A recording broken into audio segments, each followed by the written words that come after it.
ఇక్కడ ఒక students mark sheet ఉంది.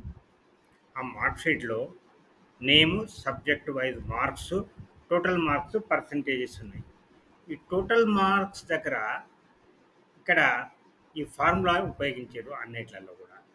ఈ ఫార్ములాను మనం ఇక్కడ ఎంటర్ చేసి కిందికి కాపీ చేస్తే ఆ ఫార్ములా కాపీ అయిపోతుంది. ఇది పాత పద్ధతి. ఇది పాత పద్ధతి. ఇదే ఫార్ములాను ఒక షార్ట్ కట్‌తో మనము క్రియేట్ చేయవచ్చు. ఎట్లా? ముందుగా ఈ డేటాను నేను డిలీట్ చేస్తున్నాను. ఎలా చేయాలో మీరు చెప్పగలుగుతారా? ఆ షార్ట్ కట్ తెలుసా మీకు?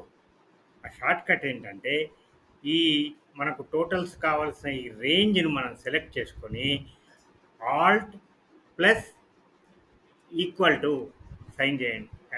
అది ప్రెస్ చేయండి. మీకు టోటల్ వచ్చేసింది చూసారా? ప్రతి దానిలో కూడా దానికి కరస్పాండింగ్‌గా మనకు ఫార్ములా ఎంటర్ అయింది.